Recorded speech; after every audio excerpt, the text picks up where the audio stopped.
विधानसभा अध्यक्ष राहुल नार्वेकर बोलतायत, थेट जाऊयात। होतो कधी जेव्हा आपली बाजू कमजोर असेल तेव्हा आपण एक लक्षात घ्या, या कुलाबा विधानसभा मतदारसंघात 1 वर्षापूर्वी झालेल्या निवडणुकीत मला 50,000 मतांचं मताधिक्य आहे। वॉर्ड क्रमांक 225 मध्ये मला 12,000 मतांचं मताधिक्य आहे। वॉर्ड क्रमांक 226 मध्ये मला 14,000चं मताधिक्य आहे। वॉर्ड क्रमांक 227 मध्ये मला 9,000 मतांचं मताधिक्य आहे। त्यामुळे माझ्यासाठी हे तिन्ही वॉर्ड अत्यंत सुरक्षित आहेत आणि म्हणूनच भारतीय जनता पार्टीचा विजय ह्या वॉर्डातनं निश्चित असताना कोणालाही धमकावण्याचा किंवा कोणालाही विड्रॉ करायला सांगायचा प्रश्नच येत नाही। नंबर 3, जर का आपण बघितलं तर विड्रॉलची तारीख कधी होती? विड्रॉलची तारीख मला वाटतं 2 तारीख होती। आजची तारीख काय आहे? 7 तारीख। मग 5 दिवस काय प्लॅनिंगमध्ये गेले का? 5 दिवस तुम्ही प्लॅनिंगमध्ये घालवले का? वेगवेगळ्या राजकीय पक्षांना पकडून त्यांच्याबरोबर स्कीमिंग करून मग या संदर्भातला खुलासा करावा? मला एक समजत नाही, विरोधी पक्षातले खासदार हे त्या महिलेच्या बाजूला बसून स्टेटमेंट करतात, यातून राजकीय प्रकरण आहे, हे संपूर्णपणे पॉलिटिकली मोटिवेटेड आहे, स्पष्ट आहे। आपण एक लक्षात घ्या गोष्ट की या मतदारसंघात शिवसेना असो किंवा काँग्रेस असो किंवा इतर कोणी पक्ष असो, यांना आपला पराजय स्पष्ट दिसत आहे आणि त्यामुळे एक फेक नॅरेटिव्ह करायचा प्रयत्न करत आहेत। परंतु कुलाब्यातली लोक यांची सेवा मी गेले 15 वर्ष सातत्याने केलेली आहे।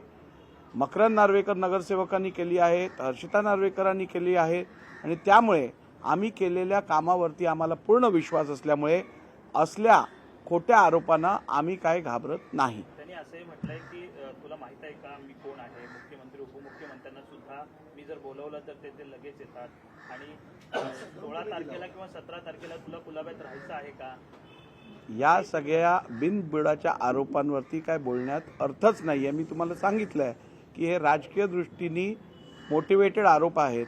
हा व्यक्ती जो हे आरोप करत आहे, मला वाटतं त्याचं नाव दीपक पवार आहे।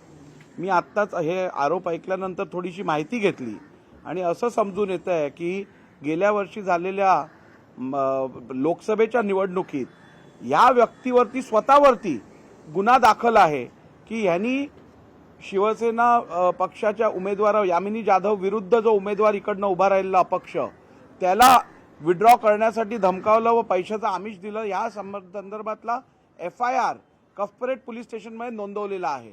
याची माहिती मला आत्ताच मिळालेली आहे। त्यामुळे अशी लोक जे स्वतः हिस्ट्री शीटर्स आहेत, ज्यांचा हा प्रोफेशनल धंदा आहे उमेदवाऱ्या भरून पैसे उकळण्याचा, त्यांच्यासाठी हे सगळं कारस्थान दुर्दैवाने राजकीय पक्ष पण त्याच्यात मदत करून समाजात एक चुकीचा मेसेज पाठवण्याचं काम करत आहेत। हे जर राहुल नार्वेकरांबरोबर घडू शकतं तर उद्या तुमच्याबरोबरही घडू शकतं, याची आपण नोंद घ्यावी। आणि त्यामुळे अशा समाजकंटक जी लोक आहेत, नेगेटिव्ह ॲटिट्यूडची लोक आहेत समाजात, त्यांना समर्थन देणं हे अत्यंत समाजासाठी घातक आहे।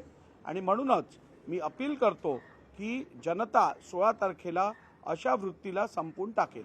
ज्या पद्धतीने तुमच्या विरोधात हे सगळे मुद्दे जे आहेत ते गेल्या काही दिवसापासून काढले जात आहेत, आणि जुना राग तुमच्या विरोधात काढला जातोय? नाही, हे तर निश्चित आहे। बघा, या तिन्ही वॉर्डांमध्ये शिवसेनेने तर आपण बघितलं असेल, मला एक समजत नाही, जर का ह्यांना वाटत असतील ह्या उमेदवार एवढ्या चांगल्या आहेत आणि या एवढ्या सक्षम आहेत आणि ह्यांना एवढी मदत करायला पाहिजे, तर ह्यांना पहिली तुम्ही उमेदवारी का नाही दिलीत? स्वतःचाच उमेदवार करायला पाहिजे होतं ना। आज ज्या वेळेला तुमच्याकडे कुठचाच मुद्दा राहिलेला नाही आहे, तुमच्याकडे कुठचाच निवडणूक लढण्यासाठी विषय राहिलेला नाही आहे, कुलाब्यात ज्या प्रकारचं अभूतपूर्व विकास काम झालेलं आहे ते बघितल्यानंतर कुठचाही मुद्दा राहिला नसल्यामुळे आता अशा प्रकारचे अत्यंत घाणेरडे प्रकार हे विरोधी पक्षाकडनं होत आहेत। उद्धव ठाकरे यांच्या पक्षाकडून तुम्हाला वेगवेगळ्या प्रकारात ह्यांना निवडणुकीत उभे करायला उमेदवार मिळत नाहीत, त्यामुळे वॉर्ड सोडून देतात। सामान्य उद्धव बाळासाहेब ठाकरे गटातला सामान्य कार्यकर्ता जो आहे, आज त्याची परिस्थिती बघा। इतक्या मेहनत करून त्यांनी मतदारसंघात काम केलं आहे, पण पक्षाला स्वतःसाठी तिकीट घ्यायची पण हिंमत होत नाही. 226 जागा सोडून दिली. 227 जेमतेम बाहेरनं उमेदवार शोधून आणला. 225 जवळजवळ तीच परिस्थिती आहे.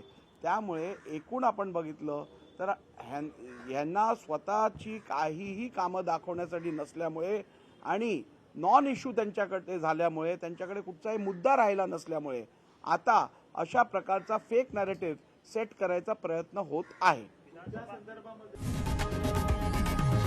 लोकशाही मराठी ऐका, पहा, जागरूक रहा.